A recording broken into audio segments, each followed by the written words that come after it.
The first time I realized something was off was when my contractor called and said he couldn't get through my front gate. Said it was locked with a fresh padlock and a warning sign reading "Private HOA permit required." That was weird because it was my gate, my property. And I never gave anyone permission to touch it. I live in a small coastal neighborhood in California, tucked away from the touristy crowds. My name's Landon Keller, and I'm a retired maritime attorney. After decades of legal battles over coastal access rights, I bought this property for the very reason that it included the deeded rights to the entire stretch of beach in front of it. That's right, the whole damn coastline. It's private land, even though the HOA likes to pretend it has a say. The HOA president is a woman named Darlene Whitmore, mid-50s. Platinum blonde bob, the kind who shows up in your driveway uninvited, clutching a clipboard like it's a badge of honor. She's been on a power trip for years, but recently she got bold. Too bold. When I drove back from the hardware store and saw the new padlock on my own gate, I was already halfway to boiling. But it was the laminated sign that really did it. Beach access fees, $25 per guest. Payable to Seabreeze Estates, HOA. I stared at it, then looked over at the beach where 3 teenagers were being told by Darlene herself to pay up or leave. I parked, walked straight down the path and said, "Darlene, what the hell are you doing?" She barely looked at me, still pointing her finger at the kids. "This is HOA-managed Coastline, Landon. We've had too many outsiders lately. We're enforcing new access fees."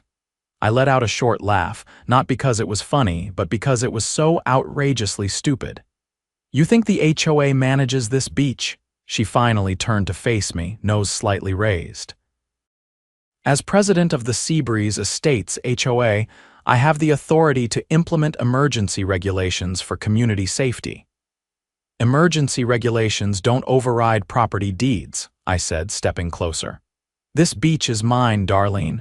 It's private land." "I have the original coastal grant and the county records to prove it," she scoffed. "We'll see what the board says." "Oh, I already know what they'll say," I told her calmly. "You've just locked me out of my own property and extorted money from people using land you don't own." "That's petty theft and trespassing." Darlene didn't back down. "I'll be bringing this up at Monday's hearing. You've been allowing unregistered guests onto HOA land for months." "Again, not HOA land," I said.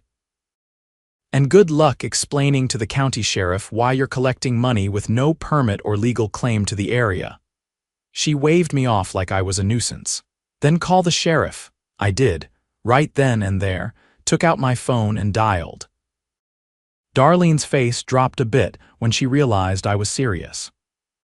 When Deputy Rojas arrived 20 minutes later, I handed over the documents titled Deed, Land Survey, and the original 1978 coastal zoning exemption that granted my property exclusive rights to the beach and all access paths leading to it.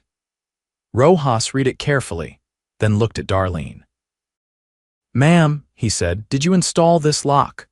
"I had it installed on behalf of the HOA," she replied stiffly. "Do you or the HOA have any legal claim over this land?" She hesitated.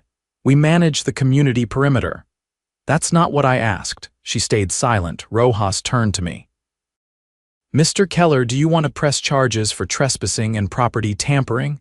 "Not yet," I said. "But I want that lock off, right now," he nodded.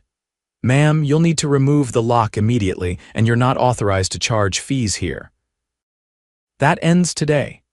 Darlene didn't say a word as she fumbled with her keys and removed the padlock. The teens she tried to charge were still nearby, watching everything. As she left, I heard her mutter, "This isn't over." She was right. It wasn't. Because I had a feeling this wasn't just about one lock or a few bucks. Something told me Darlene and the HOA had a bigger scheme brewing, and I wasn't about to let it slide. The next morning, I woke up to tire tracks across my driveway and a note stuck to my front door with painter's tape. Community violation. Unauthorized commercial use of property. No letterhead. Just the HOA's name typed in bold and at the bottom, Darlene's signature scrawled like a threat. I didn't even bother finishing my coffee. I grabbed the note and headed toward the HOA's so-called clubhouse, which was really just a converted garage at the end of Coralview Lane. I figured if Darlene wanted to play games, she could do it face to face.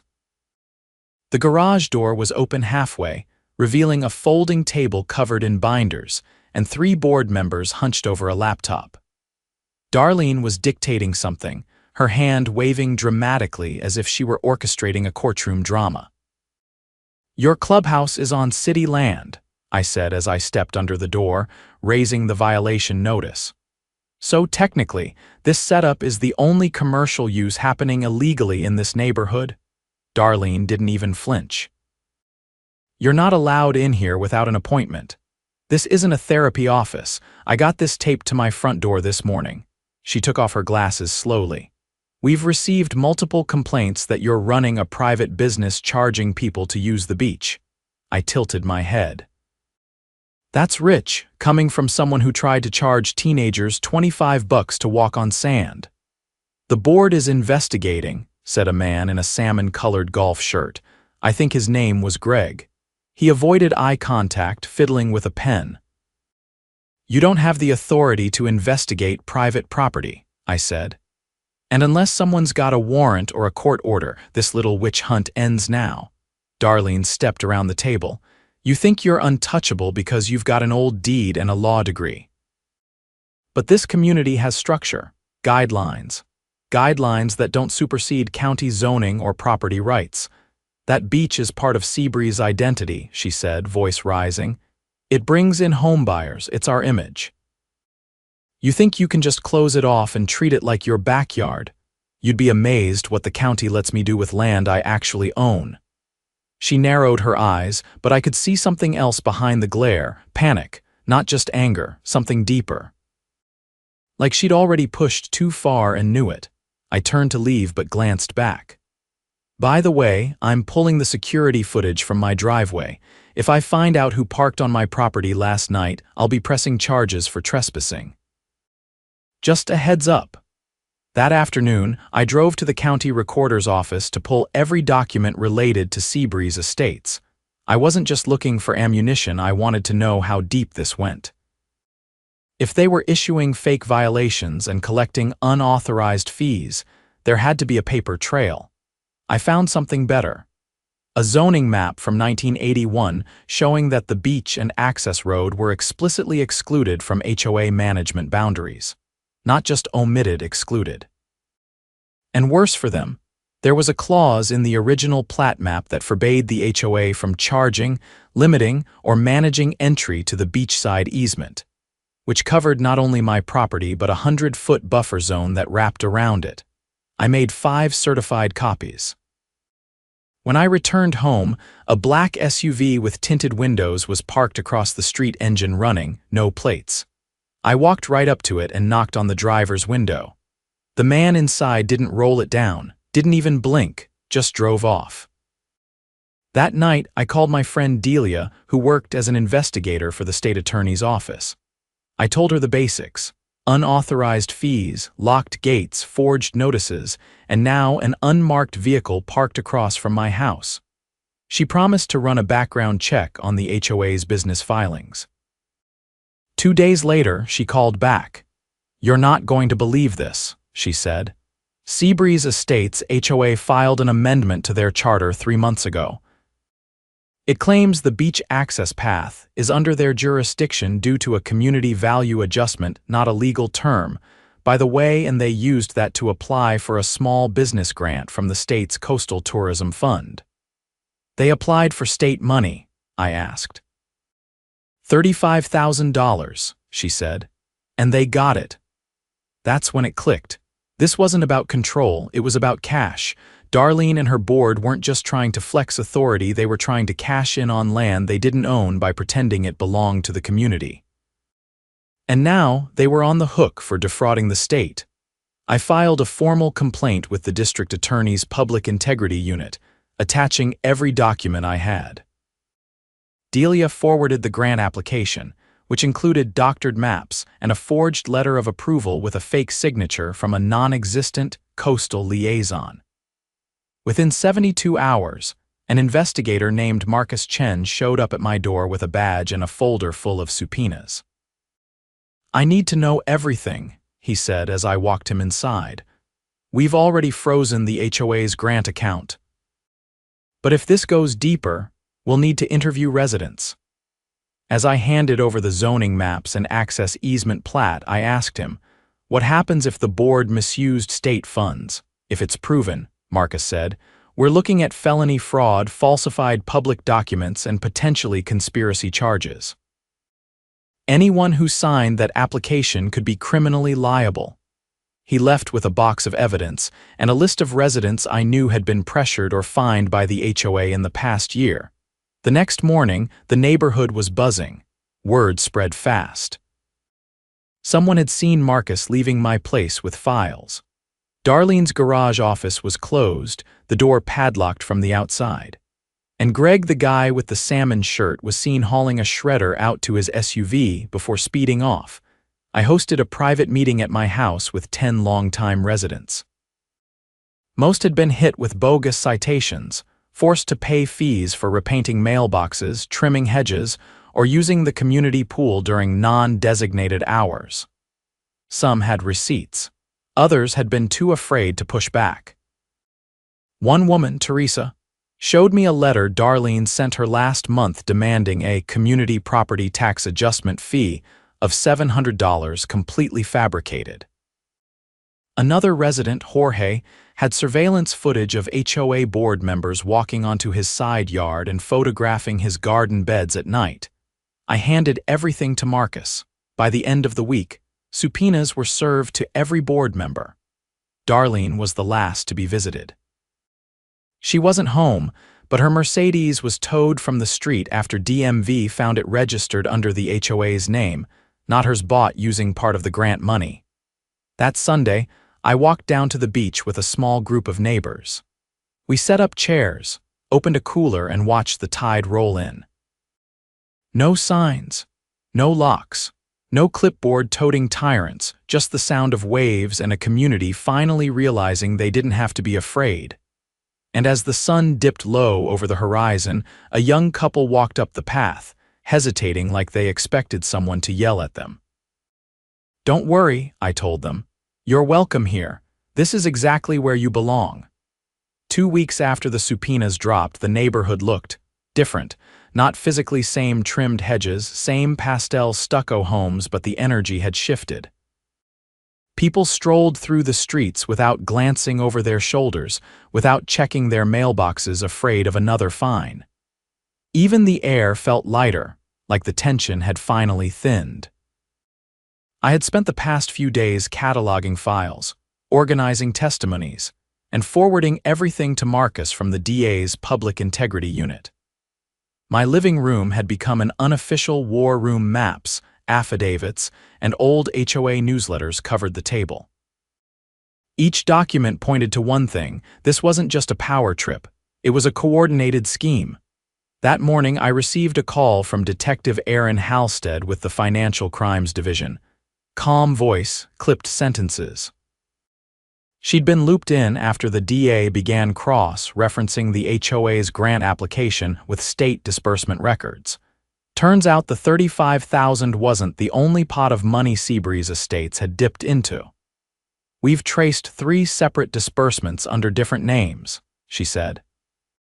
"All tied to your HOA's tax ID, 2 from the state's Environmental Beautification Fund, 1 from the Federal Coastal Resilience Initiative." "That's federal money," I said. "Exactly, which means we're involving the U.S. Attorney's Office." I leaned back in my chair, absorbing that. "So what's the total?" "Just under $112,000, she said. "All received over the past 8 months. We believe they used falsified community impact statements and doctored photos to secure the grants. One of the applications even listed a non-existent marine biology partnership." "And let me guess," I said, "they reported my beach as part of their conservation zone." Bingo. By noon, 4 unmarked vehicles rolled into the neighborhood. Agents in windbreakers stepped out, fanning across the cul-de-sacs like a synchronized sweep. One headed straight for Darlene's house. Another knocked on Greg's door. A third parked in front of the clubhouse garage. I stayed on my porch, coffee in hand, watching it unfold. The agents didn't make a scene, no sirens, no shouting, just quiet authority. But the message was loud enough. Residents peeked from behind curtains. One man dropped his rake and stood frozen in his yard. A teenager filming from his phone whispered, "No way." An hour later, Darlene was escorted out in a navy tracksuit and oversized sunglasses, expression blank, wrists cinched behind her. Greg followed soon after, still wearing that same salmon golf shirt from the HOA's last meeting. His face was pale, jaw slack. That evening, Detective Halstead called again. "We've got enough to indict all 5 board members: wire fraud, misuse of public funds, false statements, conspiracy, and we may uncover more. They'll be prosecuted federally. Some charges, yes," she said. "But we're coordinating with county prosecutors too. The local violations, like your property being tampered with, are being handled separately." I hesitated.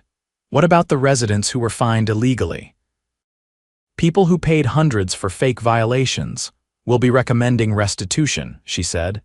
"But you may want to consider a civil suit. Class action could be effective here." I didn't respond right away.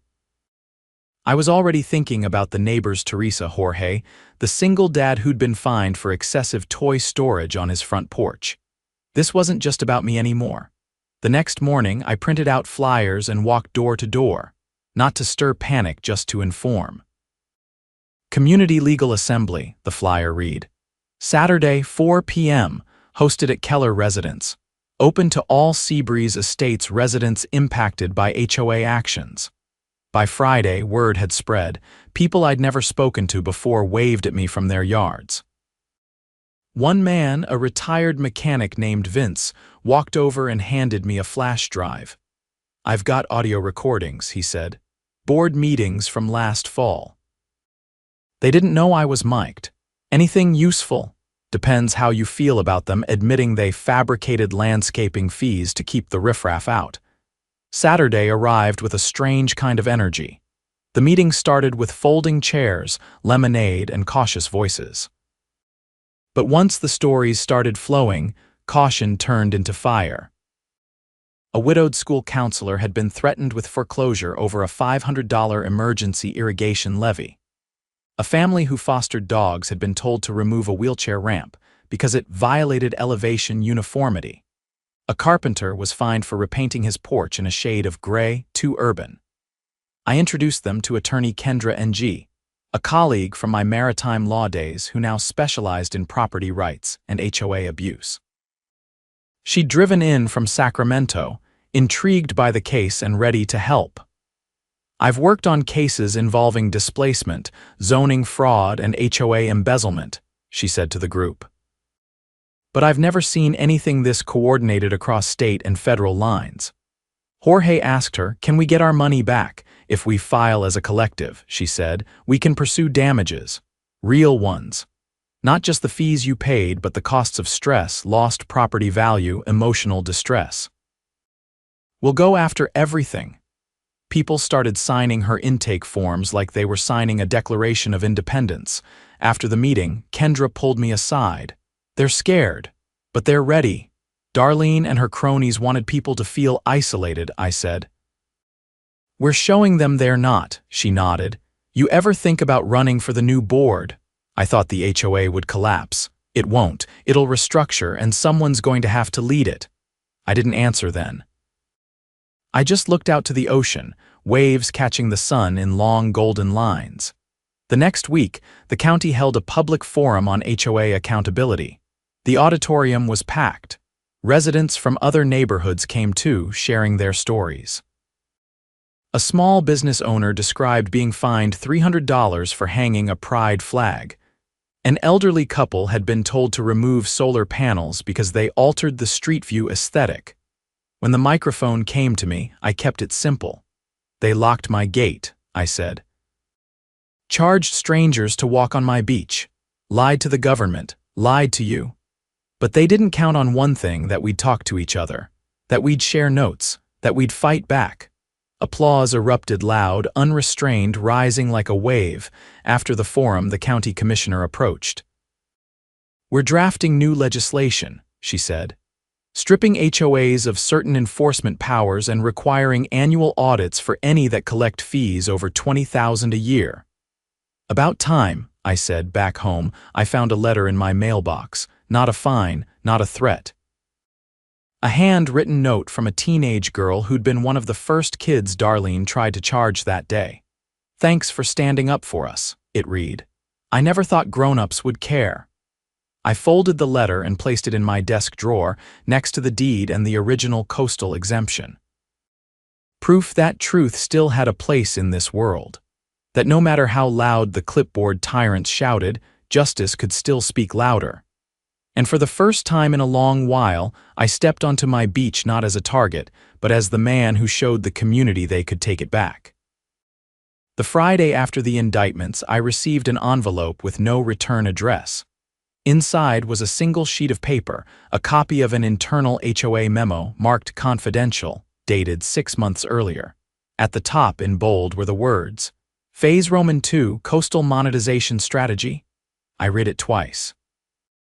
The memo outlined a plan to reclassify the beach and surrounding parcels as a shared amenity to justify quarterly assessments, followed by a long-term goal to lease access rights to a third-party hospitality vendor. In plain English, they were planning to sell access to my land to a private resort company. I scanned the bottom 2 signatures, Darlene Whitmore and someone named Nolan Pierce, the former treasurer. This wasn't just fraud. This was attempted theft of private land on a commercial scale. I forwarded a scan of the memo to Detective Halstead and attached a note. "Looks like this rabbit hole goes deeper," she called within the hour. "We've been looking for a smoking gun," she said. "This is it."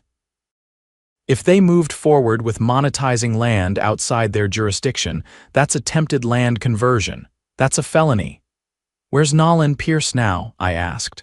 "According to his subpoena, he left the state last week, but we're issuing a bench warrant." "He won't get far." That evening, I met Kendra at the county records office. She tracked down a set of transaction logs from the HOA's operating account records they never expected any homeowner to see. One entry stood out. Consulting fee Bayline Group LLC, $12,000. Bayline Group specialized in private resort development. I knew because I'd litigated a case against one of their subsidiaries years ago. They had a reputation for targeting vulnerable coastal communities and acquiring access rights through shell LLCs. They were planning to convert the beach into a private events venue, Kendra said, flipping through the documents. Weddings, corporate retreats, VIP access passes. They even drafted a limited access tier for residents who paid the highest HOA dues. "And they thought they could do all this without owning the land," I said. "Not just thought, they banked on no one checking." I looked through the records again. One invoice, dated 2 months earlier, was for a drone survey of the coastal area. Another for event space staging consultation. They were preparing to build on land that legally wasn't theirs. We brought everything to Marcus Chen. He added it to the evidence list and put in a request for a financial forensics team to audit HOA transactions going back 5 years. 2 days later, they found over $70,000 in unaccounted withdrawals, all marked under vague entries like community upgrades or safety initiatives. But there were no upgrades, no projects, just a trail of disappearing funds and growing arrogance. That Monday, a quiet but critical hearing was held in the county courthouse. The judge reviewed all submitted evidence, fake violations, forged grant applications, the memo, financial records, and resident testimonies. No defense attorney dared to challenge the zoning maps Kendra submitted. The judge's ruling was swift. Effective immediately, the Seabreeze Estates HOA is suspended from all administrative functions pending full dissolution and criminal adjudication. A receiver will be appointed to manage community upkeep until a new governance structure is lawfully established. It was over. Outside the courtroom, a group of residents gathered, some crying, others laughing in disbelief. Vince, the retired mechanic, walked up and clapped me on the shoulder. "I never thought I'd see the day," he said. "They had us all afraid to speak." "They only win when people stay quiet," I said. That night I walked the beach alone. No signs, no fences, no gate locks or laminated threats, just the hush of the surf and the wind moving through the dunes. For the first time in months, I felt the silence wasn't hiding anything. The next morning, the local news vans showed up. Not for spectacle, but to cover the county's announcement of a new oversight committee for private communities. The commissioner herself read the statement. "We've learned that unchecked authority in residential associations can lead to abuse, fraud, and intimidation. Today, we begin rebuilding trust." A week later, I was asked to speak at the town's annual civic forum. I kept it brief. If you want to lead a community, serve it. If you want power, earn it. And if you ever find yourself locking someone out of land they rightfully own, ask yourself, what are you really protecting? 3 months passed. The federal trial moved forward. Darlene pled guilty to wire fraud and conspiracy to commit land conversion. Greg and the others followed, hoping for lighter sentences. Nolan Pierce was found in a short-term rental in Arizona, extradited, and charged with orchestrating the monetization scheme. The class action suit Kendra filed resulted in a settlement exceeding $400,000 to be distributed among affected residents. The funds came from the seizure of assets the former board members had tried to stash in unrelated accounts: cars, investment portfolios, even a boat registered under Darlene's nephew's name. As for the HOA itself, it was officially disbanded. In its place, a new resident-led council formed, this time with strict bylaws, annual audits, and zero enforcement authority without community votes. For the first time, it felt like a neighborhood instead of a dictatorship. One afternoon, as I was pulling weeds along the edge of the path leading to the beach, a young couple stopped to say hello. They just moved in with their newborn and had heard the story from the neighbors. They asked if it was true about the gate, the beach, the fraud. I nodded. It all happened, and we stopped it before it changed everything. The man looked out toward the ocean. Hard to believe something this peaceful was the center of all that. It's always the quiet places that greedy people want control over, I said, but peace isn't something you find. It's something you defend. That evening, the community held a gathering on the beach. No speeches, no agendas, just music, grilled food, and people finally comfortable enough to laugh together. Children ran barefoot across the sand. Someone lit a small bonfire. At one point, someone asked me if I was going to run for the new council. I said no. I'd fought my fight. It was time for new voices to lead. Later, as the last streaks of gold faded from the sky, I walked to the bluff above the dunes. The wind carried the sound of laughter, distant and bright. I took out the original deed, now laminated, and slid it into the mailbox outside the new community office with a note taped to the front. Let this never be forgotten, because power unchecked will always try to grow roots where it doesn't belong. But now, this place belonged to the people who lived here. And no one, no board, no clipboard tyrant, no shell company would ever take it from them again.